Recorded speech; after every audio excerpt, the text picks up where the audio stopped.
আসসালামু আলাইকুম ওয়া রাহমাতুল্লাহি ওয়া বারাকাতুহু।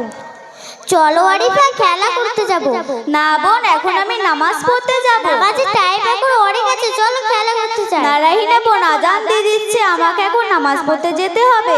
আরে চলো তো খেলা করতে যাই, নামাজ পড়ে কি হবে?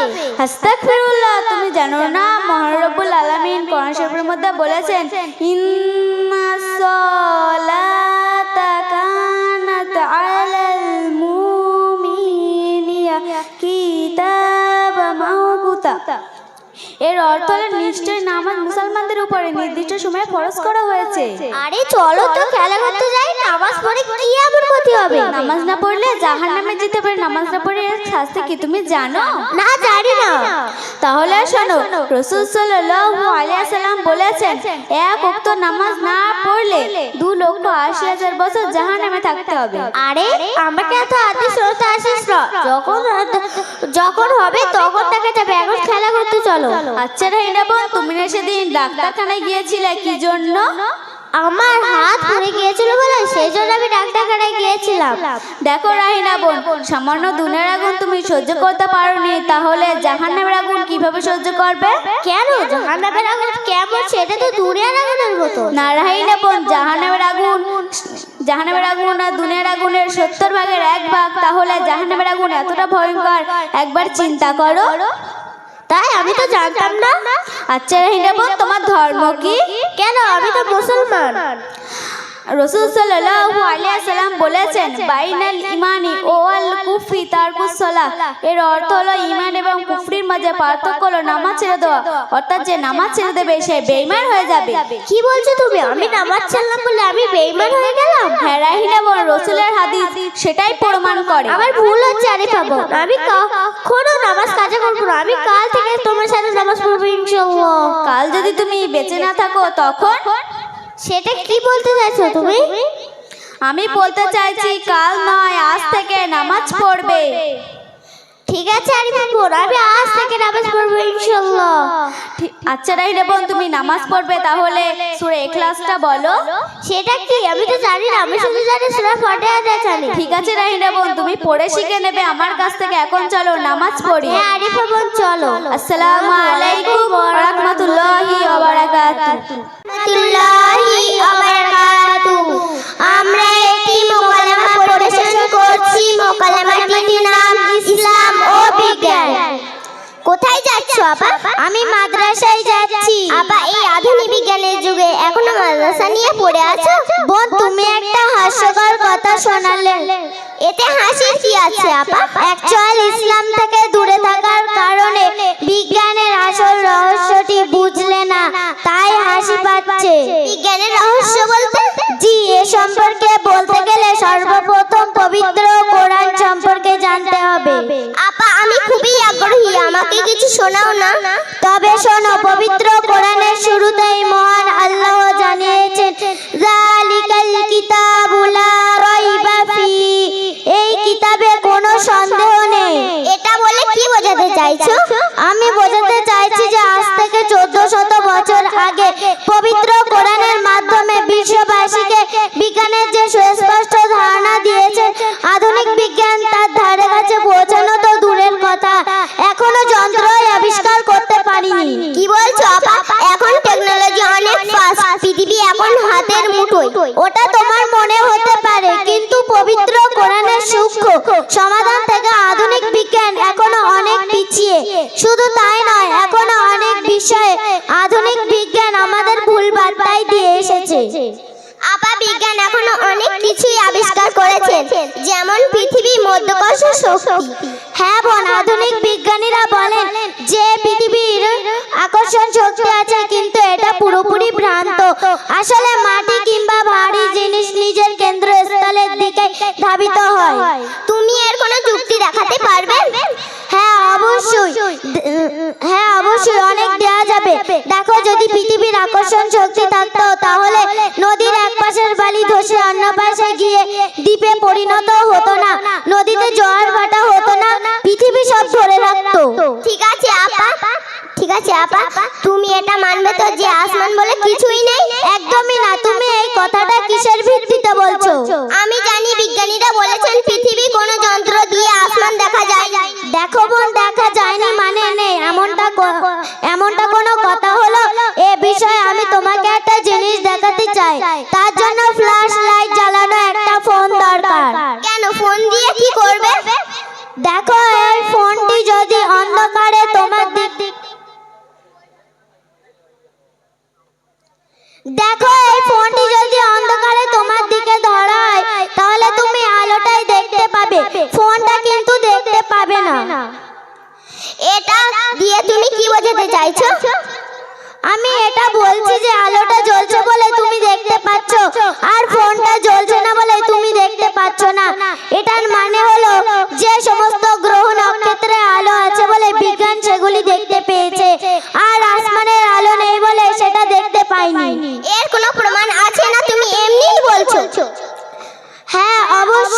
পবিত্র কোরআন শরীফে মহান আল্লাহ তাআলা জানিয়েছেন, আল্লাযী খালাক সাবআ সামাওয়াতিন তিবাক, যিনি স্তরে স্তরে সাত আসমান সৃষ্টি করেছেন। এটা কি শুধু কোরআনে লেখা আছে নাকি পৃথিবীর কোনো মানুষ এই বিষয়ে জানে? হ্যাঁ বোন, তুমি একটা মজার প্রশ্ন করেছো। আমাদের নবী সাল্লাল্লাহু আলাইহি সাল্লামকে জীবিত অবস্থায় সশরীরে মহান আল্লাহ তাআলা সাত আসমান ভ্রমণ করিয়েছেন। ও আচ্ছা, এই জন্য তুমি বলছো বিজ্ঞান এখনো অনেক পিছিয়ে? হ্যাঁ বোন, এই জন্যই বলছিলাম পবিত্র কোরআনের মাধ্যমে মহান আল্লাহ তাআলা বিশ্ববাসীকে বিজ্ঞানের যে সুস্পষ্ট ধারণা দিয়েছেন, আধুনিক বিজ্ঞান তার ধারে কাছে যাওয়া তো দূরের কথা, এখনো যন্ত্র আবিষ্কার করতে পারিনি। ঠিক আছে আপা, আমি বুঝতে পেরেছি। এখনো অনেক বিষয় রয়েছে যার সমাধান পবিত্র কোরআনে জলজল করছে। মানুষ শুধু ইসলাম থেকে আর কোরআন থেকে দূরে থাকার জন্য অন্ধকারেই থেকে গেল। আপা, এতদিন জানতাম ইসলাম আলাদা জিনিস আর বিজ্ঞান আলাদা জিনিস, আজ বুঝলাম কোরআনই বিজ্ঞান। ঠিক আছে বোন, আল্লাহ তাআলা সবাইকে হেদায়েত দেন, সুমতি দেন, শুভ বুদ্ধি ঘটান এবং সুপথগামী করুন, এই কামনাই করি। আমিন। আজকে আমাদের মোকালামা আমরা এখানে সমাপ্ত করছি। আসসালামু আলাইকুম ওয়া রাহমাতুল্লাহি ওয়া বারাকাতুহু। ওয়ালাইকুম ওয়া রাহমাতুল্লাহি ওয়া বারাকাতুহু। বোন আনসুরা, তুমি ভালো আছো? ওয়ালাইকুম আসসালাম ওয়া রাহমাতুল্লাহি ওয়া বারাকাতুহু। বোন শারমিন, আমি ভালো আছি। ও আচ্ছা, তুমি এত পর্দা করে কোথায় যাচ্ছ? আজ আমাদের পাশের গ্রামে জলসা হচ্ছে, তো সেখানে আমি গজল বলতে যাচ্ছি। ও তুমি যখন মেলায় যাও, বেড়াতে যাও, তখন কেন পর্দা করো না? যারা বোকা তারা সবসময় পর্দা করে। তাছাড়া মেলায় আমার অনেক বন্ধুরা আছে, তাদের সামনে যদি আমি পর্দা করি তারা আমার সঙ্গে আনন্দ করবে না। আর জলসায় অনেক হুজুররা থাকে, তাদের সামনে যদি আমি পর্দা করি তাহলে তারা আমায় খারাপ বলবে। আস্তাগফিরুল্লাহ, এই কাজটা তোমার জন্য মোটেও ঠিক নয়। কোন মুসলমানদের জন্য এই কাজটা মোটেও ঠিক নয়। মহা বিপদগামী বুদ্ধি এটা। কেন ঠিক নয়? আমার দরকার যেন আমার সবার সামনে দাম থাকে। তাছাড়া এখন আমার ফুর্তি করার সময়। তুমি ভুল বলছো বোন, কারণ মহান আল্লাহ তাআলা তোমার অন্তরের সব খবর জানেন। তুমি আল্লাহকে খুশি না করে পাপের পথে এগোচ্ছ। এছাড়া আমাদের নবী হযরত মুহাম্মদ সাল্লাল্লাহু আলাইহি সাল্লাম পর্দা করার নির্দেশ দিয়েছেন। আমি পর্দা করব না বলিনি তো, আমি বুড়ি হলে আমি পর্দা করব। তাছাড়া আমি যখন নামাজ পড়ি তখন পর্দা করি, আমি যখন কোরআন তেলাওয়াত করি তখন পর্দা করি। এর থেকে বেশি আমি পর্দা করতে পারবো না। বোন, এটা ভুল। আল্লাহ তাআলা প্রত্যেক নারীকে পর্দার মধ্যে থাকতে বলেছেন। তিনি কোরআনে নির্দেশ দিয়েছেন, হে নারীরা, তোমরা গৃহবন্দী থাকো, তোমরা জাহেলি যুগের মেয়েদের মতো করে ঘুরে বেরিও না। আচ্ছা, তুমি এত জ্ঞান কোথা থেকে শিখেছো? আমি আমাদের গ্রামের মাদ্রাসা থেকে শিখেছি। তুমিও চলো আমার সঙ্গে, তুমিও অনেক এলেম জ্ঞান অর্জন করতে পারবে। না না, আমার কাছে মাদ্রাসায় যাবার মতো এখন কোনো সময় নেই। তাছাড়া আমি যখন বুড়ি হব তখন নামাজ পড়বো, রোজা রাখবো, এখন আমার দরকার নেই।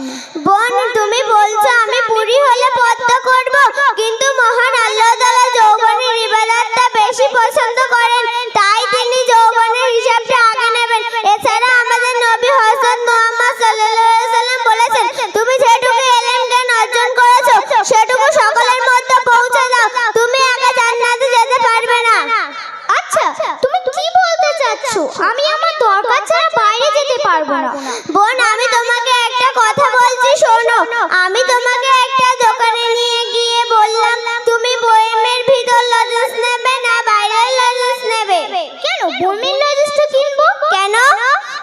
কারণ বইমে যে লজেন্সটা আছে সেটা খুব সুন্দর, আর বাইরে যে লজেন্সটা আছে সেটাতে অনেক নোংরা লেগে আছে, তাই আমি বইমের লজেন্সটা কিনবো, তাহলে সেটা আমি অনেকদিন ধরে ব্যবহার করতে পারবো। বোন, এবার তুমি বুঝতে পারবে যে খোসা ছাড়ানো লজেন্সের মতো তোমার জীবন কেমন হবে। বইম যেমন লজেন্সকে ভালো রাখে, বোরকা তেমন তোমার সৌন্দর্য নিরাপদে রাখে। বোরকা তোমাকে দেবে সম্মান। আচ্ছা বোন শারমিন, আজকালকার মহিলারা কি এগুলো জানে না? হ্যাঁ, অনেকেই এগুলো জানে, কিন্তু তারা জেনে শুনে পর্দা করে না। তুমি জানো একজন মহিলা 4 জন পুরুষকে জাহান্নামে নিয়ে যায়?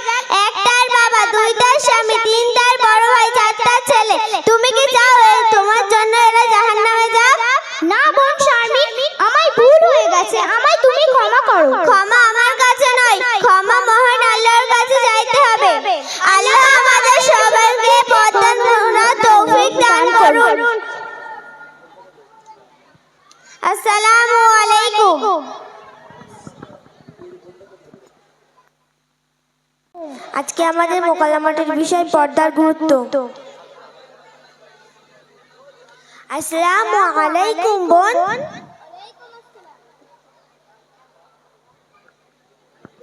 ওয়ালাইকুম আসসালাম। তুমি এইভাবে এই পোশাকে কোথায় যাচ্ছ? কেন, আমি হারোয়ার মেলা দেখতে যাচ্ছি। সেখানে কত সুন্দর সুন্দর ম্যাজিক দেখা, নগরদোলা চড়া, সার্কাস করা, সেখানে গরম গরম জিলিপি, বাদাম, ফুচকা, সেখানে কত খাবো, মজা করবো। তুমি যাবে নাকি? না না, আমি যাব না, কারণ আল্লাহ তাআলা এসব জায়গায় যেতে নিষেধ করেছে। আর তুমি যেভাবে যাচ্ছ এভাবে তো যাওয়াই যাবে না। কেন, আমার ড্রেসটা আবার কি করলো? এত সুন্দর ড্রেসটা আমাকে মানাচ্ছে না।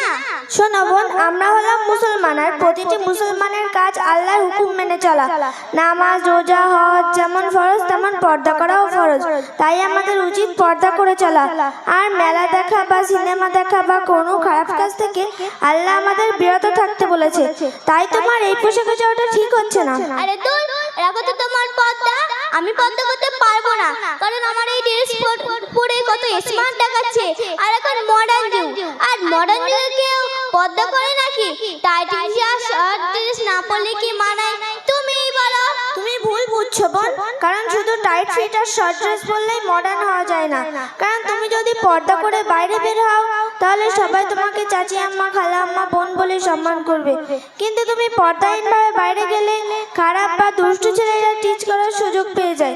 কিন্তু তুমি পর্দা করে গেলে তারা তা করার সুযোগই পাবে না, কারণ তারা জানে যে এরা চরিত্রবান হয়। আমি যদি বোরকা পরি তাহলে আমাকে নিয়ে সবাই হাসাহাসি করবে, কারণ আমার বন্ধুরা কেউ বোরকা পরে না। তাহলে আমি কিভাবে করব? শোনো বোন, আল্লাহ তাআলা পবিত্র কোরআনে সূরা আহজাবে বলেছেন, অকরনা ফি বুয়ুতিকুন্না ওয়ালা তাবাররাজনা তাবাররুজাল জাহিলিয়াতিল উলা। অর্থাৎ, হে নারীরা, তোমরা ঘরে অবস্থান করো, পূর্বের জাহেলি প্রথায় বাইরে যাবে না। এবং রাসূল সাল্লাল্লাহু আলাইহি সাল্লাম আরো বলেছেন যে সবচেয়ে নিকৃষ্ট তারাই যারা পর্দাহীনভাবে চলাফেরা করে। তুমি যাই বলে না কেন, আমি পর্দা করতে পারবো না, কারণ আমার বন্ধুরা আমাকে নিয়ে মজা করবে। I am really sorry. তারা হয়তো পর্দার গুরুত্বটা বোঝে না। তারা যদি বুঝতো তাহলে তারা পর্দা ছাড়া বাইরে বেরোনোর কল্পনাও করতো না। শোনো বোন, পর্দা করা প্রতিটি মুসলমান নারীদের জন্য ফরজ। আর মেয়েরা যদি পর্দা করে বাইরে বের হয় তাতে মেয়েদেরই উপকার হয়, কারণ পর্দা নারীর নারীত্ব, সতীত্ব ও মর্যাদা। পর্দা নারীর সম্ভ্রম রক্ষার ডাল। পর্দা লজ্জাশীলতা, বিনয় ও নম্রতা শেখায়। মানবরূপী শয়তানের দৃষ্টি থেকে রক্ষা কবচ। পর্দা ইজ্জত হেফাজতকারী, নারীর মান ও মূল্য রক্ষা করে। পর্দা করার মধ্যে রয়েছে নারীদের প্রকৃত কল্যাণ। আসলে নারীর রূপ প্রদর্শনী অকল্যাণ ছাড়া জীবনে আর কিছুই আসে না। আচ্ছা বোন, তুমি এত কিছু কোথা থেকে জানলে? আগে তো আমি এইসব কথা জানিনি। না, আমি আমাদের কেরালা মডেল মুক্তব থেকে শিখেছি। এসব বোন, তুমি আজ থেকে পর্দা করবে এবং মুক্তবে যাবে, দেখবে তাহলে তুমি অনেক কিছু শিখতে পারবে। ঠিক আছে বোন, আজ আমি নিজের ভুল বুঝতে পেরেছি যে পর্দা না করার পরিণাম কি হতে পারে। আজ থেকে আমি পর্দা করব। আল্লাহ যেন আমাদের মতো নারীদের যেন পর্দা করার তৌফিক দান করুন। আমিন। আসসালামু আলাইকুম। পরের ব্যক্তি। আমি একটা মুকালামা পেশ করছি। মুকালামার বিষয় স্বাধীনতা। আসসালামু আলাইকুম। সাবিনা আপা কোথায় আছে? আপনার গোছানো হয়ে গেছে আপা? আমি তো দাঁড়িয়ে আছি আপনার অপেক্ষায়। জি ঠিক আছে। জি জি জি রেডি হয়ে দাঁড়িয়ে আছি, তাড়াতাড়ি আসেন। রাখছি তাহলে। আসসালামু আলাইকুম। Excuse me. কে রে বাবা, একেবারে হাব্বা জুব্বা পরে রাস্তার মাঝে দাঁড়িয়ে আছে? পারিয়া আপা, আসসালামু আলাইকুম। হয়েছে, এত সালাম দিতে হবে না। এই সাত সকালে কোথায় চলেছে সেটা বলো। আজ আমাদের দেওঙ্গা রেঞ্জে সেমিফাইনাল তরঙ্গ অনুষ্ঠান, বাউরাটি কেরালা মডেল ইসলামিক স্কুল, সেখানেই যাচ্ছি আপা। ও, তরঙ্গ অনুষ্ঠান, আচ্ছা ভালো কথা, কিন্তু হাতে পার্টির পতাকা নিয়ে কেন? আপা এটা পার্টির পতাকা, এটা হচ্ছে আমাদের জাতীয় পতাকা। জাতীয় পতাকা এখন তুমি কি করবে? এখন তো স্বাধীনতা দিবসের সময় আসেনি। জানি আপা, এখনো স্বাধীনতা দিবসের সময় আসেনি, কিন্তু অল ইন্ডিয়া সুন্নাতুল জামাতের প্রতিটি অনুষ্ঠানে দেশের প্রতি ভালোবাসা ও শ্রদ্ধা জানিয়ে এই পতাকা উত্তোলন করা হয়। বাবা, এই তো দেখছেন আজ থেকে মাসের দরদ বেশি। এমনটা বলছো কেন আপা? হ্যাঁ ঠিকই বলেছে, এটা আমি স্বাধীনতা আন্দোলনে মুসলমানদের কোনো ভূমিকা ছিল না। আপা, তুমি কি জানো না স্বাধীনতা আন্দোলনে ঝাঁপিয়ে পড়েছিল ভারতবর্ষ প্রতিটি সন্তান, কোনো ভেদাভেদি ছিল না, হিন্দু মুসলিম জৈন আর খ্রিস্টান। সাফিয়া, সাফিয়া, ইতিহাসে পড়ে জানতে পারলাম ক্ষুদিরামের কথা, ভগৎ সিং, মাতঙ্গিনী হাজরা, সুভাষচন্দ্র বসুর কথা, কিন্তু ইতিহাসে পড়ে জানতে পারলাম না তো কোনো মুসলমান সংগঠনের কথা। আপা, ইতিহাসের পাতায় জায়গা না পেলেও তাদের রক্তের বিনিময়ে জায়গা পেয়েছে ভারতবর্ষের অন্তরে। সাফিয়া, ইতিহাসে পড়ে জানতে পারলাম না তো স্বাধীনতা আন্দোলনে অংশগ্রহণে মুসলমান সংগঠনের কথা, কিন্তু তুমি কি একটু বলবে স্বাধীনতা সংগ্রামীদের কথা? আপা, বলছি, তুমি শোনো। স্বাধীনতা আন্দোলনে অংশ নিয়েছিল আলাউদ্দিন বুখারী, মাওলানা কাসেম নানতুবি, শওকত আলী, সাইফুদ্দিন কিসলু, মীর কাসেম, টিপু সুলতান, মজনু শাহ ইউসুফ, তিতুমি, হাফেজ, গোলাম মাসুদ, আরো অনেকে নিয়েছিল যারা একে একে প্রাণ দিয়েছে। এরাই ছিল মুসলিম স্বাধীনতা সংগ্রামী। মনটা খুব ভালো লাগছে। যখন জানতাম স্বাধীনতা আন্দোলনে মুসলমানদের কোনো ভূমিকা নেই, তখন নিজেকে খুব ছোট বলে মনে হতো। তোমার এই কথা শুনে গর্বে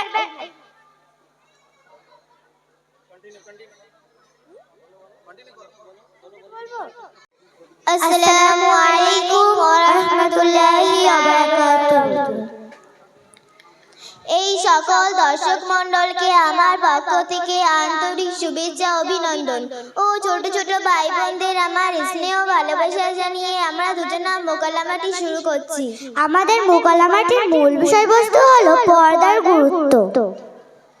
আসসালামু আলাইকুম ওয়া রাহমাতুল্লাহি তাআলা ওয়া বারাকাতুহু। ওয়া আলাইকুম আসসালাম। আচ্ছা বোন, তুমি কেমন আছো? আমি তো ভালোই আছি, তা তুমি কেমন আছো? আলহামদুলিল্লাহ, আল্লাহর অশেষ রহমতে আমি অনেক ভালো আছি। তো তুমি এরকম নির্লজ্জা বেয়াদবের মতন পোশাক পরে কোথায় যাচ্ছ শুনি? আমি আবার কোথায় যাব? তুমি কি জানো না আজ আমাদের স্কুলে পিকনিক আছে, আমি সেখানে যাচ্ছি। আর তুমি আমাকে নির্লজ্জ বিয়াদব বললে কেন? আমি এরকম ড্রেস পরেছি, এটা কি কোনো অপরাধ? আর তুমি কি বলতে যাচ্ছ? তোমার মতো হাবড়া চোবড়া বোরকা পরে ঘুরবো? আমার মতো ড্রেস পরে লাইফটাকে এনজয় করতে শেখো। হাই আফসোস, বোরকা পরে লাইফটা এনজয় করা যায় না বুঝি। আরে তোমার মতন হাজারো মুসলিম বোনেরা পর্দাকে হালকা মনে করে নিচ্ছে, জিনা ব্যভিচার থেকে লাঞ্ছিত বঞ্চিত হচ্ছে। আরে তোমার সমস্যাটা কোথায় বলো তো? আরে আমার কোনো সমস্যা নেই। সমস্যা সেটা হলো তোমাদের এই ইসলামের সুন্দর সংস্কৃতি ছেড়ে পরচর্চা, কচমগ্ন সংস্কার তোমাদের ভালো লাগে, তাই তো তোমরা খোলামেলা পোশাক পরতে ভালোবাসো।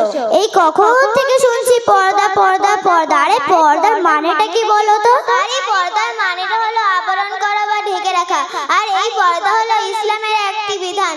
আর এই পর্দা হলো আল্লাহ পাক কি বলেছেন জানো?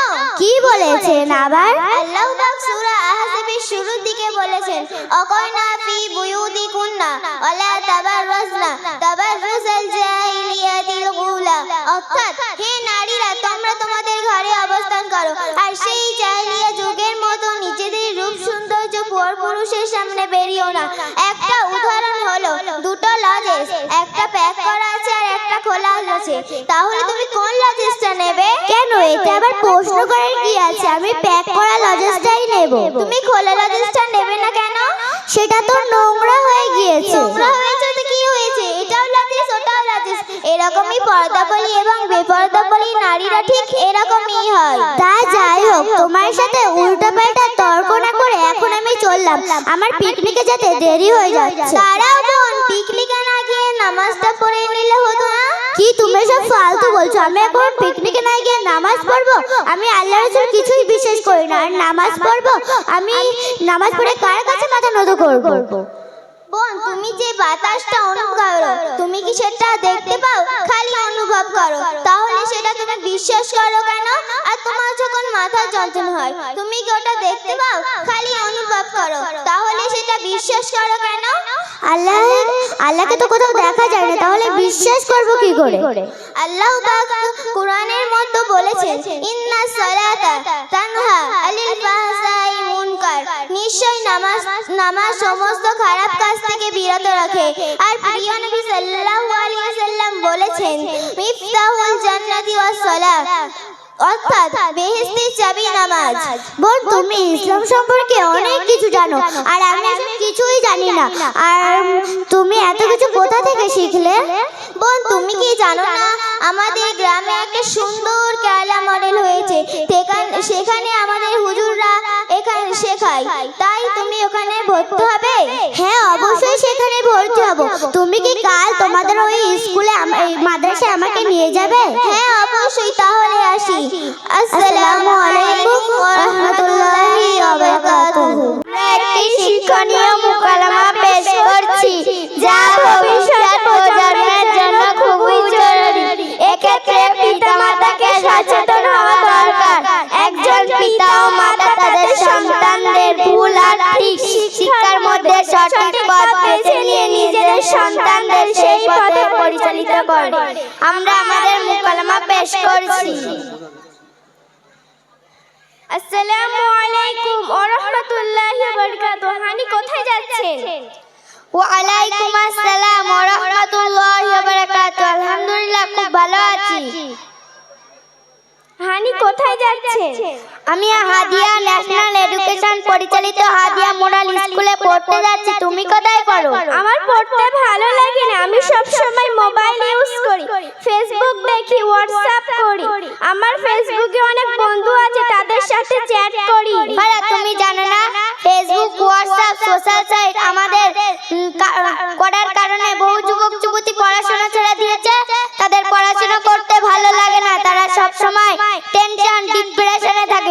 ফারা, তোমার স্কুল ছুটি আছে, চলো বাড়িতে যাই। চলো। ফারা, এভাবে দৌড়াচ্ছ কেন? আসতে চলো। আমি একটু তাড়াতাড়ি যেতে চাই, কারণ ফেসবুক করতে হবে। সোশ্যাল সাইট আমাদের বাচ্চাদের ব্যবহার না করাই ভালো। এটা কি করছো ফারা? এভাবে ব্যাগ জামা ছুঁড়ে ফেলে দিলে যে, এগুলো ভালো না। রাখো তো তোমার ওসব কথা, তোমার কাজ তুমি করো, আমাকে বেশি জ্ঞান দিও না।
উফ, কি যন্ত্রণা, ভীষণ কষ্ট হচ্ছে। এই কারণে বলি, বড়দের কথা মেনে চলতে হয়, ভালোভাবে পড়াশোনা করতে হয়, সময় মতো নামাজ আদায় করতে হয়। আচ্ছা হানি, এত সব ভালো ভালো কথা সময় মতো নামাজ আদায় করে ফেসবুক ব্যবহার না করা কোথা থেকে শিখেছো? ফারা, তুমি জানো না হাদিয়া মোরাল স্কুল থেকে এখানে অনেক কিছু শেখানো হয়। ও তাই? তবে আমিও যাব হাদিয়া মোরাল স্কুলে। চলো তাহলে আমরা একসাথে যাই। আমরা আমাদের সংক্ষিপ্ত মুকালামা এখানে শেষ করছি।